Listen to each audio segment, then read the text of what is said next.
네, 안녕하세요. 영윤사모의 영성일기 윤영윤사모입니다. 네, 오늘은 승리의 비결 세 번째로요. 말씀대로 살라입니다. 저희 교회에 이제 저희 부모님들도 다니시는데요. 저희 친정 엄마가 매일 기도하러 교회에 오세요. 집은 경기도 양주시인데 저희 교회 이제 고려대역까지 매일매일 첫 차를 타고 1시간 반 걸려서 오셔가지고 6시 반에 이제 도착해서 거의 11시까지 기도를 하고 이제 집에 가십니다. 저는 이제 9시쯤 와서 교회 와서 기도를 하는데요. 하루는 저희 어머니가 저보고 이제 옆자리에 좀 앉아보라고 그러시는 거예요. 그래서 앉았더니 제 등을 이렇게 쓰다듬으면서 사과를 하시는 거예요. 엄마가 너무 몰라서 너 키울 때 마음 아프게 해서 미안해. 그렇게 사과를 하시더라고요. 근데 저 결혼한 지 20년 됐거든요. 부모님에 대한 원망이나 뭐 아픈 마음 그런 거 전혀 없고요. 감사한 마음만 가득해요. 그런데도 그 사과가 되게 따뜻하더라고요. 아, 우리 엄마가 너무나 인격적이신 하나님을 만나면서 어떤 작은 찔림에도 되게 민감하게 반응하시는구나. 하나님께서 사랑하라고 맡겨주신 자녀에게 함부로 했던 것들에 대해서 회개하는 마음도 주시고요.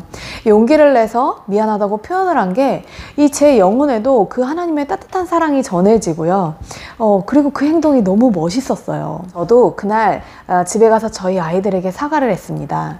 엄마가 외할머니에게 이렇게 사과를 받았어. 엄마도 너네 어릴 때 미숙해서 마음 아프게 했던 거 미안해 하고 사과를 했어요. 아이들은 부모로부터 이렇게 상처를 받기도 하잖아요. 잘 헤아려 줄 수 있는 시간이 필요한데 이게 너무나 인격적이신 하나님으로부터 온다는 게 참 감사하고 감동이 됐습니다. 사람의 변화는요, 지적하고 혼낸다고 일어나지 않습니다. 용서와 사랑으로 품어줄 때 일어나죠. 말씀을 받고 내 심령의 변화를 받아 변화가 일어난 대로 실천을 할 때 그때 예수님의 사랑의 역사가 일어납니다. 남아프리카 공화국의 넬슨 만델라는요 27년 동안 감옥 생활을 했는데요. 그 기간에 예수님을 깊이 만납니다. 그리고 대통령이 된 뒤에요 진리와 화해위원회를 만듭니다. 억압받던 인종이나 부족이 주도권을 탈환한 여러 나라에서요 복수의 악순환이 일어나는 그 광경을 숱하게 보면서요 이걸 방지하려고 만든 거죠. 진리와 화해위원회는요 흑인들에게 잘못한 백인 경찰이나 군인들이 자발적으로 고소자들 앞에 서서 범행을 털어놓고요 자신의 잘못을 완전히 인정하면 그 범죄로 인해 재판을 받거나 처벌받지 않는 것이었대요. 여기 반드브렉이라는 백인 경찰관이 있었는데요 한 청문회에서 자신과 동료들이 18살의 흑인 소년을 총으로 쏘고요 시체를 불태운 뒤 증거를 인멸하기 위해 그 시신을 바비큐 고기처럼 불에 이리저리 그을린 사건을 자세히 털어놓았다고 합니다. 8년 후 반드브렉은 다시 그 집으로 돌아가 소년의 아버지를 체포해요. 아내는 경찰관들이 남편을 장작 더미에다 묶어놓고 그의 몸에다 휘발유를 끼얹은 뒤 불을 붙이는 과정을 강제로 지켜봐야 했습니다. 아들과 남편을 차례로 잃은 노 부인에게 대꾸할 기회가 주어졌을 때 법정은 조용해졌대요. 반드브렉 씨에게 무엇을 원하십니까? 판사가 물었습니다. 그녀는 남편의 장례를 치를 수 있도록 반드브렉이 남편의 시신을 불태운 장소로 가서 그 재를 모아줬으면 한다고 말했대요. 그 경찰관은 머리를 숙인 채 알겠다는 뜻으로 고개를 끄덕였습니다. 그 다음 그녀는 추가 요구 사항을 덧붙였대요. 반드브렉 씨는 제 가족을 모두 데려갔습니다. 그러나 저에겐 아직도 그에게 줄 수 있는 사랑이 많습니다. 한 달에 2번 나는 그가 우리 집에 와서 하루 동안 시간을 보냈으면 합니다.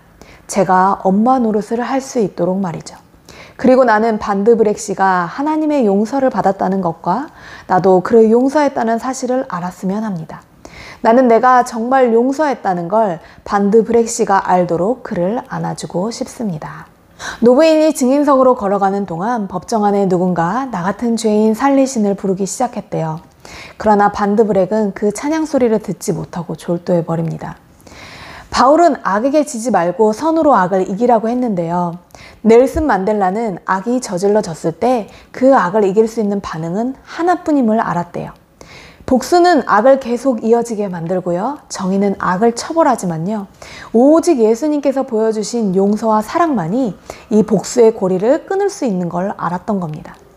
우리는 내가 옳고 내가 맞고 하는 이 기준에서 말씀을 통해서 예수님께서 나를 용서하신 것처럼 나도 용서하고요. 예수님께서 섬김받으려 하지 않고 섬기러 오신 것처럼 나도 낮아져서 섬기면서요. 예수님을 닮아갈 때 우리도 진정한 행복을 누리게 됩니다. 여호수아 3장 말씀에는요. 여리고성을 정복하기 전에 요단강을 건너는데요. 그 전에 하라고 하신 일이 있습니다. 여호수아 3장 5절 말씀에요. 여호수아가 또 백성에게 이르되 너희는 자신을 성결하게 하라.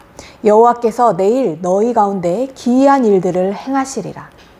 성결하게 하는 것이 여러 가지 의미가 있겠지만요. 이스라엘 백성들은 옷을 빨고 죄를 제거하고 하나님의 때를 기다립니다.